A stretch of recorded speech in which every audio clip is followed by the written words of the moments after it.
Today's guest is Kian Golzari. I like to be friends with busy and ambitious people because then they understand what you're going through. He's a supply chain and product development expert I specialize in product development, sourcing, supply chain, and I've been doing that for over 15 years. who's personally sourced over 2,500 products. And that's led me to work with a lot of different brands, retailers, licenses, such as the NBA, the Olympics, United Nations. And he's helped scale multiple brands from 0 to 8 figures. If you really want to scale your knowledge and scale your production, then the next logical step is going to visit the factory because your supplier is your partner for the long term. Today, we've got him on the podcast to discuss the recent Trump tariffs. So if you put these massive tariffs on, which were implemented immediately, like you need years to then get this like machinery and tooling and set up. Kian's here to break down what it actually means for e-commerce businesses. Any product with a certain amount of innovation, then you can charge a higher retail price for your product. And we'll be getting tactical. So we'll be talking about how to shift sourcing strategies, If you really want to add value to your customer, you have to understand how your products are made. what countries to watch, You might still want to outsource the labor to like other countries around the world. how to protect your margins, So the first thing is that like have a look at your profit margins to be like, can I absorb this additional tariff? and why now might be the best time to reevaluate your supply chain. Really a big part of what I do is work in partnership with suppliers, not I'm the buyer, you're the supplier. It's like we're in this together. What works for me works for you. This is win-win. Hey guys, if you're enjoying the videos, why not consider subscribing? We drop bi-weekly content that will help you improve your business right here on the channel. I want to kind of jump straight into it. So we are filming this on the 10th of April. Yeah. I think about a week ago, Trump came out with Liberation Day. Yeah. As of today, can you just run through kind of what was announced in that and where we're at currently in the tariff situation? Yeah, so the tariff situation is pretty chaotic, especially for anyone who like imports from China. But it's important to understand that no matter what the tariff rate is right now, they're always going to go up and down. So Trump, when he was in office in 2018, he put a 25% tariff on Chinese goods, and that was because of he was annoyed that Chinese companies were stealing American IP. The Biden administration kept that 25% tariffs. Then before Trump came into office for his second term, he said on day one when I get in, I'm going to put a 10% additional tariff on China because of fentanyl inflow. And then he honored that. He added that 10% and then he moved it up to 20%. And then China retaliated and they've added on tariffs as well. And then the tariffs, he put an additional 34%, which he called reciprocal tariffs. And that Liberation Day was putting reciprocal tariffs on China and the rest of the world for what they put on American goods going in. So Vietnam, I think, got like 40% tariffs as well because they have 80%. They've called it reciprocal tariffs and also like currency manipulation as well. So if there's anything that they do against the US dollar or against US goods coming into their country, Trump has given a reciprocal tariff, meaning he's going to put that on them as well coming into America, but he's done it at half of what they've done it, so it's still relatively fair. And if you think about it from a macro perspective, if you're an American citizen, what he's doing actually makes sense because it's unfair of what's happened to America. Like other administrations have allowed these countries to get away with it. And as a result, these countries are now going to lower their tariffs on American goods entering those countries. And then as a result, America can export more and improve their deficit and all that sort of stuff. So what he's doing actually makes sense. But it has sparked a trade war because now certain countries retaliate. And as of today, he's dropped the reciprocal tariffs on the rest of the world, apart from China, just for 90 days. But for China, it's increased that the tariffs total now 104%, and then as of today, it's put up to 125%. But now it's getting very messy because the World Trade Organization has to get involved and then now try and sort this out. And anyone who's involved in e-commerce or importing products from China and sending it to the USA is essentially now a pawn in a chess match. And it's egos at this stage, right? Because Chinese culture is all about, saving face. And, if America slaps a big tariff on China and China's like, okay, cool, we're going to reduce the tariff on America, they just look weak. And then if Trump puts this massive tariff on China and says, actually, no, I'm going to reduce it from 100 down to 20%, then he looks weak. So neither side want to back down. And it's like the important thing to consider here is that this is not like the number one nation going against the number 37 nation, where that number 37 nation, like let's just say it's Spain, can be like, okay, cool, fair, right, we'll reduce it. It's 1 and 2, and like it's America and China will at some point overtake America. And it's like America doesn't want to give up that power. You know, they have the global reserve currency. There's so many factors that play in this, so it's not as simple as like, okay, cool, yeah, let's sit down and resolve this between us. It's very public now, right? So it could be resolved in the short to medium term, but there's going to be a time of disruption right now where a lot of brands are affected. Okay. Can you just talk through how brands are affected and potentially what they can do to Yeah. So minimize it? anyone who's like importing products from China, like your goods are now much more expensive as a result, right? So the first thing is that like have a look at your profit margins to be like, can I absorb this additional tariff? Because any product with a certain amount of innovation, then you can charge a higher retail price for your product. So if your cost of goods is $10 and you're selling it for 100, but your cost of goods is now gone from 10 to 20, you can still absorb it. You're still very profitable. So you can just stay there, no problem, ride this out. But if you're on a very low profit margin and then your costs have now doubled and maybe now your goods are at a loss, it doesn't really make sense for you to import this product anymore. So your production halts. Or you can find a factory in another country, but that takes a bit of time. The first step I would advise everyone to do is have a look at your numbers, look at your profit margins, see if you can absorb it. Two, don't burn any bridges with your existing factory. Talk to them, because Yeah. if it affects you, it affects them as well. If you're not ordering, or if you're ordering less, then they're producing less, so their output reduces as well. So if your cost of goods, if your tariff has gone up by 100%, I would say to the supplier, can you share this with me 50-50? I'll pay 50%, you pay 50%, but in that way we get to continue selling what we're selling and our orders won't be affected. And then when it goes back to normal, we'll be fine. So it's a very good time to negotiate with your supplier. And then it's important, regardless of what the tariff situation is, because it's always going to go up and down, is to have a China+1 strategy, meaning what is the next best country outside of China to manufacture your goods. And to find that out, because a lot of people think, oh, I'll go to Bangladesh, I'll go to Turkey, I'll go to Vietnam, I'll go to Myanmar, maybe just where they like to go on holiday. But actually, it depends on where's the raw material of your goods being produced. So India is very strong for cotton, canvas, leather, wood, handcraft. So if you've got a wooden side table, well, India's probably going to be pretty good for it. You know, if you're doing like apparel, you know, Sri Lanka is very good at like gym wear, athletic wear, all that. So like there's so many different countries that have got different advantages. And you can use a website like ImportYeti.com, totally free, and you can find out where your competitors manufacture their goods. ChatGPT is actually very useful as well in terms of recommending which country your goods should be manufactured in based on the raw materials of your product, and it can give you some good suggestions as well. So I would start to look at alternate suppliers as well. But the main thing is that, like, how long can you ride this out? Because a lot of people are going to stop selling and a lot of people are going to drop off, and Yeah. future competitors might not get into the category. But if you can stay there and maintain that rank while other people fall off, you'll benefit from a lot more sales. And then when things go back to normal at a certain stage, then you will have maintained that number one position and you'll have a dominant market share. So it's just like stay in the game as long as possible by talking to the suppliers, looking at other countries, and understanding your costings to know how profitable you are. Okay. In terms of the kind of costing side, do you think a lot of this tariff situation is just going to lead to inflation for US customers?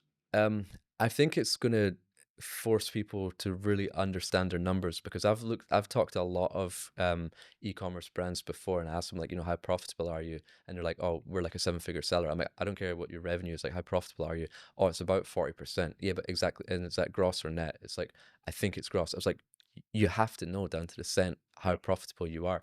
And then it's like there's so many different places in our supply chain where we can save like 1 or 2%, you know, by being able to put more goods on a pallet by changing our carton dimensions, and then therefore being able to put 300 units rather than 200 units on a pallet. So therefore storage on a unit is less. Storing goods in our manufacturer's warehouse, storing goods in our freight forwarder's warehouse. There's so many things we can do to save 1 or 2%, like changing materials here and there. It's like the Sky cycling team. They didn't have the fastest cyclists, but they won a lot of tournaments because they looked at Yeah. every angle of the bike and they're like, where can we improve 1%? It's the same in your supply chain. Just look at every aspect of it and see where can we save 1 or 2%, and that amounts to something pretty significant afterwards. But in the short term, yes, I think it will cause, because people still want to buy these goods, but are they willing to pay the higher level of the cost, right? And now you're going to find out the price elasticity of your product. And that kind of depends on the value, the level of the innovation of your product.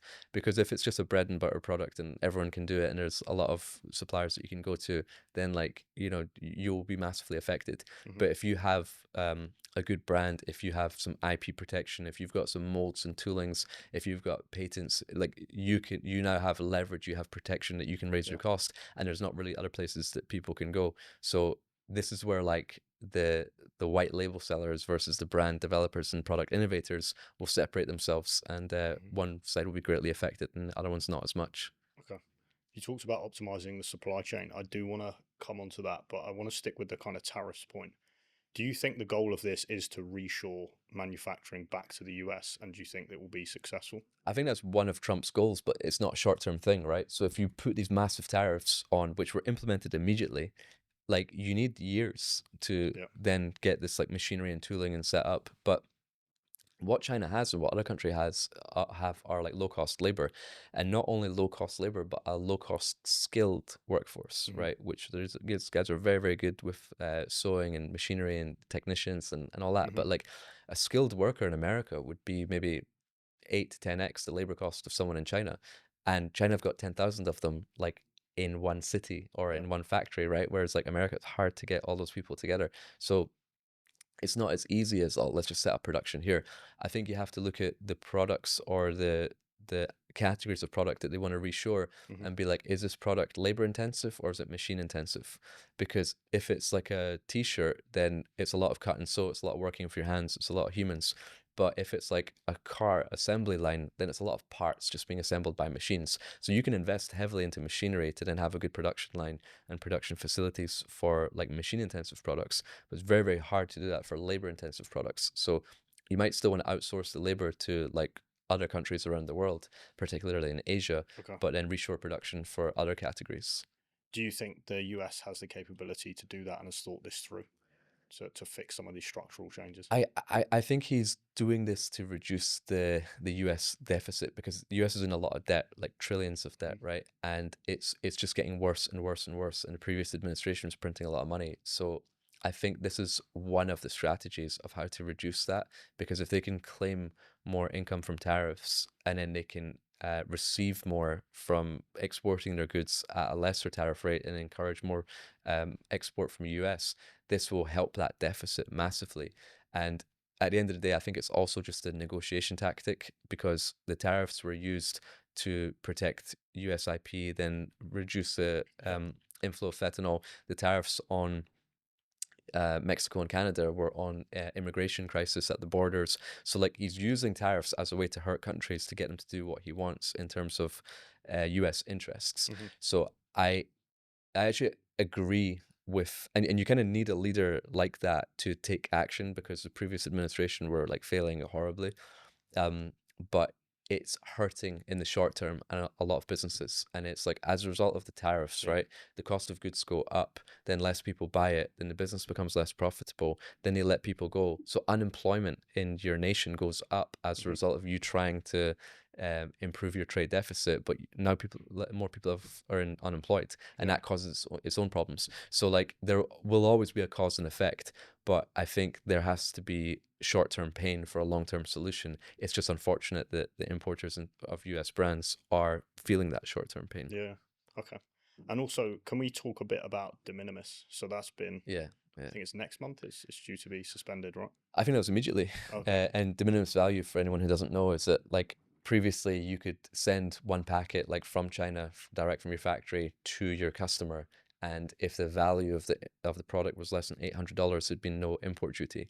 But that was a way why like Timu and all these companies were like Yeah. sending really, really cheap products. But it was also like the crowdfunding industry, like Kickstarter. You would have backers all over the world, and it would go straight from your factory direct to the final backer, and you would get around these tariffs. So for example, the tariff on a backpack was around 42% before these new tariffs came in when Trump came back in. So if you've got a $100 backpack, now you're paying $142 because of the tariffs. Hmm. But if I now send that backpack by air, de minimis, like from the factory direct to the customer, then there's no duty. Hmm. So the duty saving of $42 is more than the cost of the freight to courier that. Yeah. So it makes sense to fulfill it individually. So now that's been taken away. A lot of brands which were just fulfilling by air direct from overseas to their final customer, now that's been removed as well. Hmm. What can they do to get around that, or is there no kind of workaround? Now they'll just have to ship it by container or absorb the tariff cost. Okay. And again, is that kind of passed on to consumers? And again, you see if you've got price inelasticity. Yeah, yeah, pretty much. Okay. Final kind of question on this specific piece is, does this harm China's kind of position as the number one supplier in the long term? Yes, but I don't think they mind because having spent like 15 years in China, I can see that they've got a massive growth in their middle class, Okay. meaning like there it used to just be like the ultra wealthy and the ultra poor, and there was very little middle class, right? But as a result of China's growth and like people going to university and then getting like jobs in like corporate and banking and stuff like that, Hmm. they're struggling to get a workforce, that low cost labor into the factories, right? And like someone coming out of high school would be like, well, why would I work in a factory when I can work in a KFC, a Pizza Hut, a Starbucks, a bar, a restaurant, a nightclub? Yeah. I could just chill out on my phone all day in a coffee shop rather than work in a factory. Working in a factory is not fun. It's Yeah. a lot of work, right? And then it's often not in like nice places either. So China have got an aging population and they're struggling to get that young population into the factory, and then that older population, as they retire or pass away or whatever, that is not then recycling back Yeah. into there.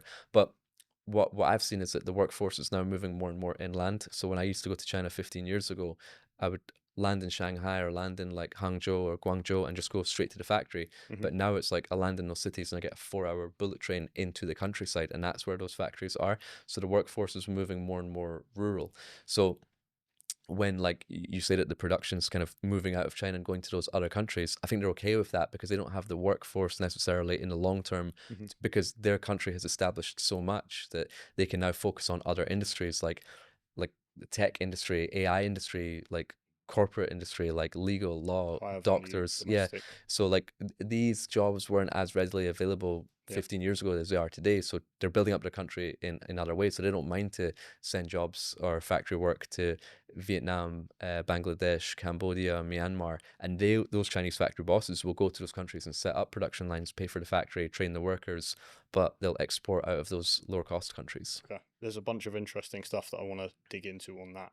First question is, in terms of moving inland, is that to reach kind of essentially a poorer population that they can then put through the factory system? Yeah, mainly because like the corporate jobs are going into the cities, and then So that the city workers are becoming higher skilled. They don't want to work in the factory, so they're going to the countryside to get the next gen. yeah, and also like the factory work was causing quite a bit of pollution as Okay. well, and it was polluting the cities. And when I first moved to China, like people were wearing masks, like, Hmm. and this was like 10 years before COVID, and they were wearing masks because of the pollution, not because of like sometimes because I was living in Shanghai and have an office in Ningbo, but when I walked down the street, sometimes I couldn't see 10 meters in front of me, and that's because Wow. the pollution was so bad. Yeah. But by moving those factories more and more inland, they're now keeping the cities a lot more cleaner, and the cities are quite green. And there's a larger workforce there, which are able to work in the factories, and it's also a lower cost workforce as well. Okay. And am I correct in saying that you're thinking like, China kickstarted their economic growth with exports over time? They'll go to higher value industries and more of it will be kind of domestic consumption and For sure. Yeah. different industries. I mean, China are leading the way with AI right now as well. Yeah. And they're building like film studios to compete with Hollywood, and the BYD stock price is performing Yeah. much better than Tesla. Yeah. So like electric cars are killing it. So like in all aspects, they're doing better. Yeah. So and yeah, so they can move away from factory work more now. I want to talk about your time in China in a second, but my final question on this is you mentioned kind of these China+1 Hmm. countries. Are these factories and kind of what's going on in these countries, are they Chinese owned? And is this a state initiative So to kind of yeah, spread it it's out? a good question. Some of them are. So like when you walk down the Canton Fair, like they'll say like it'll be Chinese companies, but they'll say factory in Vietnam, factory in Bangladesh, factory in Cambodia, because they know that they're going to lose customers to these countries. So why not just go and set up Yeah. production in those countries anyway, and you can continue to work with these factories, but now like under their ownership and under their rule. So yeah, quite often you can work for your existing factory, and then they're setting up production in those other countries as well. And that's always been the way as well, not just recently because of Okay. the tariffs. Like they have like Chinese have invested heavily in Africa and other places as well. I've visited a lot of factories in Vietnam as well, maybe 8 years ago, and I realized that the factories are a lot of them are run by Koreans, and like Korean names, Korean email addresses, Korean company names. And a long time ago, Koreans decided to go set up in Vietnam rather Hmm. than China. So there are like they're good at these types of things. And Yeah. then Okay. Scaling an ecom brand is hard. That's why we're on a mission to share as much info as we can to help make it easy. From weekly interviews with the biggest names in the space, to case studies, brand breakdowns, and tips and tricks, and much, much more. Subscribe so you don't miss out.